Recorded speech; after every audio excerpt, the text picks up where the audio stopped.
इस वक्त जहां पूरी दुनिया का फोकस गजा में होने वाली वॉर पर है, जिसमें हजारों बेगुनाह लोग मारे जा चुके हैं, वहीं हॉर्न ऑफ अफ्रीका के पास रेड सी में कुछ ऐसा हो रहा है जो पूरे मिडिल ईस्ट और इवन पूरी दुनिया को डिस्टेबलाइज कर सकता है। यमनी हौसियों ने इस वक्त दुनिया का सबसे स्ट्रेटेजिक पॉइंट चोक कर दिया है। पिछले 2 महीनों में 12 कंटेनर शिप्स को मिसाइल्स और ड्रोन से टारगेट किया गया है, जिसकी वजह से ग्लोबल ट्रेड बुरी तरह अफेक्ट हुआ है। इसी एग्रेशन के जवाब में अमेरिकन और ब्रिटिश नेवी ने 11 और 12 जनवरी को यमन पर जबरदस्त बम्बार्डमेंट की, जिसके जवाब में 16 जनवरी को हौसियों ने एक दफा फिर रेड सी से गुजरने वाले एक और समुद्री जहाज पर ड्रोन से अटैक किया है, जिसके बाद सिचुएशन मजीद टेंस हो गई है। असल में जब इसराइल ने गजा पर अटैक किया तो ईरान बैक्ड यमनी हौसियों ने हमास के लिए फुल सपोर्ट अनाउंस की, मगर क्योंकि यमन गजा से तकरीबन 2000 किलोमीटर दूर है तो हौसी डायरेक्टली इस वॉर का हिस्सा नहीं बन सकते थे। इसीलिए नवंबर 2023 में उन्होंने ऐलान किया कि वो रेड सी में यमन के पास से गुजरने वाली हर उस शिप पर अटैक करेंगे जो या तो इसराइल जा रही हो, या फिर वो इसराइल से आ रही हो, या उस पर इसराइली फ्लैग लगा हो, या उस पर कोई भी इसराइली हो। और ये अटैक्स तब तक जारी रहेंगे जब तक इसराइल गजा पर अटैक्स बंद नहीं कर देता। इन अटैक्स की वजह से ग्लोबल ट्रेड बुरी तरह डिसरप्ट हुआ है, और उसकी वजह ये है कि रेड सी का ये सारा एरिया हमारी दुनिया के लिए बहुत ही ज्यादा इम्पोर्टेंट है। देखें, ग्लोबल इकोनॉमी चलाने के लिए स्मूथ ट्रेड का होना बहुत जरूरी है, और हमारी दुनिया का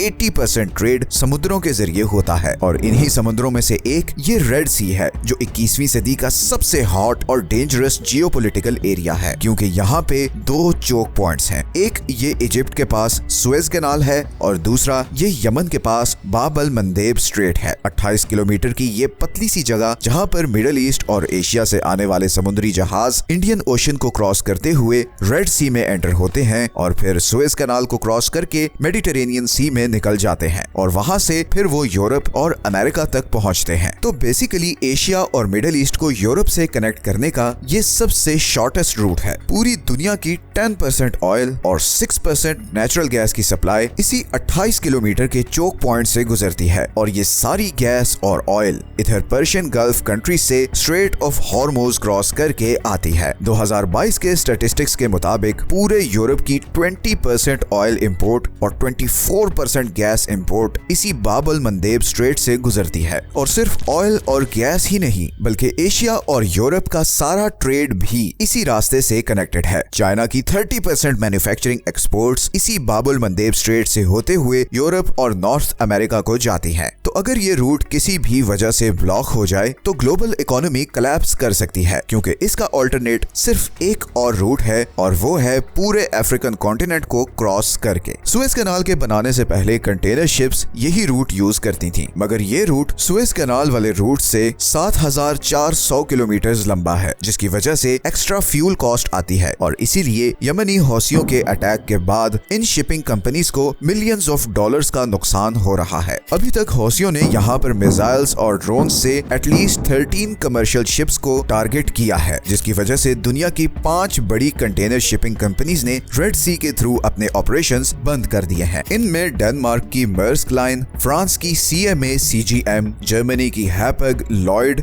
और स्विट्जरलैंड की MSC शामिल हैं। पूरी दुनिया की 50% शिपिंग कैपेसिटी इन 5 कंपनीज के पास है, और अभी रिसेंटली ब्रिटिश पेट्रोलियम ने भी रेड सी के थ्रू अपने ऑपरेशंस बंद करने का ऐलान किया है। और अगर थोड़ी और कंपनीज भी इस बॉयकॉट में शामिल हो गई तो यूरोप की ऑयल और गैस सप्लाई बहुत खतरे में पड़ जाएगी। इसी तरह शिपिंग इंडस्ट्री को एक और धचका ये भी लगा है कि इंश्योरेंस कॉस्ट्स 10 टाइम्स बढ़ गई हैं, और गिवन के ऑयल टैंकर्स वैसे ही बहुत एक्सपेंसिव होते हैं, तो इस प्राइस बढ़ने का असर थाउजेंड्स ऑफ डॉलर्स में आएगा। अब अमेरिका इस रूट और इसराइली शिप्स को प्रोटेक्ट करने के लिए बहुत कोशिश कर रहा है, और उसने इंटरनेशनल कम्युनिटी से अपील की है कि वो उसके साथ मिलकर यमनी हौसियों के खिलाफ ऑपरेशन करें। मगर सिवाय ब्रिटेन के कोई और कंट्री यमनी हौसियों के खिलाफ ऑपरेशन में आगे नहीं आया। फ्रांस, इटली और स्पेन ने स्ट्रेट फॉरवर्ड मना कर दिया है। इजिप्ट, सऊदी अरेबिया और UAE भी इस ऑपरेशन से गायब हैं। चाइना और रशिया, जिनकी जिबूटी में मिलिट्री बेसेस हैं, वो भी अभी तक बिल्कुल खामोशी से सब कुछ देख रहे हैं। असल में पॉलिटिकल डिफरेंसेस तो एक तरफ, मगर इस न्यूट्रलिटी की एक और बहुत बड़ी वजह भी है, और वो है हौसी ड्रोन्स को रोकने की हाई कॉस्ट। वेस्टर्न नेवी के वेपन्स इतने महंगे हैं कि उनसे ये छोटे छोटे ड्रोन्स गिराना लिटरली वर्थ इट ही नहीं। मैं आपको एग्जांपल से समझाता हूँ। अभी रिसेंटली फ्रांस ने यमन का शाद ड्रोन गिराने के लिए Aster 15 surface to air missile use किया है।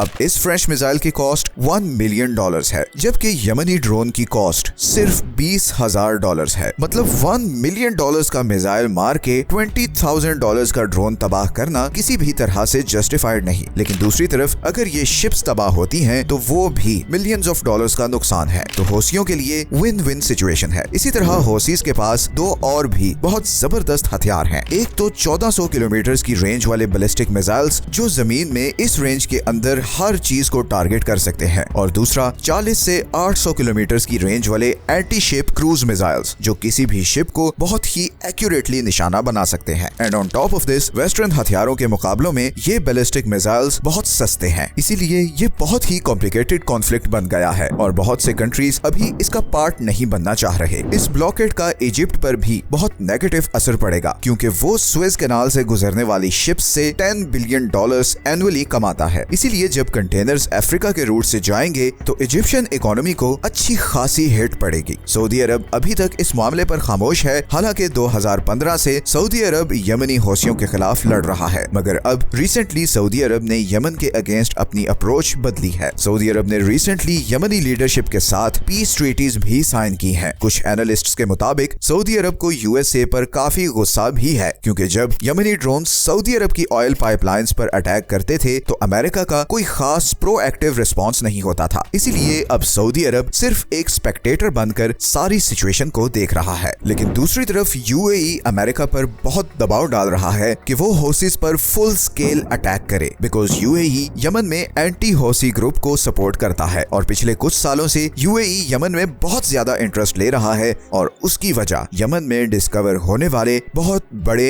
ऑयल रिजर्व्स हैं। कुछ रिपोर्ट्स के मुताबिक यमन में वेनेजुएला के बाद दुनिया के दूसरे सबसे बड़े अनटैप्ड ऑयल के रिजर्व्स हैं, और बहुत से अरब कंट्रीज नहीं चाहते कि उन रिजर्व्स का कंट्रोल हौसियों के हाथ में हो। यमनी इकोनॉमिस्ट हसन अली के मुताबिक सऊदी अरब ने यूएसए के साथ एक सीक्रेट एग्रीमेंट कर रखा है, जिसकी वजह से पिछले 30 सालों से यमन को इन ऑयल रिजर्व्स को यूटिलाइज करने से रोक कर रखा गया है। इंटरनेशनल ड्रिलिंग कंपनीज की रिसर्च के मुताबिक यमन के पास पूरे पर्शियन गल्फ से ज्यादा ऑयल के रिजर्व्स हैं। इसी तरह जनवरी 2013 में स्काई न्यूज ने रिपोर्ट किया कि यमन के पास पूरी दुनिया के 34% ऑयल के रिजर्व्स हैं, और ये सब अल जौफ प्रोविंस में है। अगर इन रिजर्व्स को यूटिलाइज किया जाए तो सऊदी अरब की ऑयल एक्सपोर्ट को बहुत बड़ा डेंट पड़ सकता है, और इसीलिए यमनी ये महसूस करते हैं कि सऊदी अरब यमन की करंट सिचुएशन में सबसे बड़ा कसूरवार है, क्योंकि उसने अपने फायदे के लिए यमन में सिविल वॉर को प्रमोट किया। लेकिन यमनियों में अब बहुत अवेयरनेस आ चुकी है। पूरी दुनिया ने उन्हें बहुत साल इग्नोर किया है, मगर अब वो मामलात को अपने हाथ में ले रहे हैं। सिर्फ चंद दिनों में बहुत सी वर्ल्ड पावर्स के हाथ पांव फूल चुके हैं, और अभी तो हौसियों ने ये भी थ्रेट किया है कि अगर इसराइल ने गजा वॉर बंद नहीं की तो वो रेड सी से गुजरने वाली सारी इंटरनेट केबल्स उड़ा देंगे, जिसके बाद एशिया और मिडिल ईस्ट की इंटरनेट कनेक्टिविटी खत्म हो जाएगी। इसीलिए मैंने वीडियो के शुरू में कहा था कि यमन दुनिया के इतने इंपॉर्टेंट पॉइंट पर है कि यहाँ होने वाली एक्टिविटीज पूरे मिडिल ईस्ट और इवन पूरी दुनिया को डिस्टेबलाइज कर सकती हैं। 2024 बहुत सी चेंजेस लाने वाला है। अभी ईरान और पाकिस्तान के बीच भी जो तनाव क्रिएट हुआ है, ये भी इस लार्जर जियोपॉलिटिकल गेम की एक कड़ी है। अगले चंद महीने बल्कि हफ्ते बहुत ही डिसाइसिव होने वाले हैं। आप लोग जियोपॉलिटिकल वर्ल्ड में बहुत बड़ी चेंजेस देखने वाले हैं, और हम जल्द उन टॉपिक्स पर वीडियोस बनाने वाले हैं। ये हैं वो सारे सोर्सेज जहां से हमने इस वीडियो के लिए कंसल्ट किया है। अगर आप ऐसी ही इंफॉर्मेटिव वीडियोस देखना चाहते हैं तो चैनल को सब्सक्राइब जरूर कर लें, ताकि आपको टाइमली नोटिफिकेशंस मिलते रहें। मिलते हैं नेक्स्ट वीडियो में एक और इंटरेस्टिंग टॉपिक के साथ। अपना ख्याल रखें। अल्लाह हाफिज।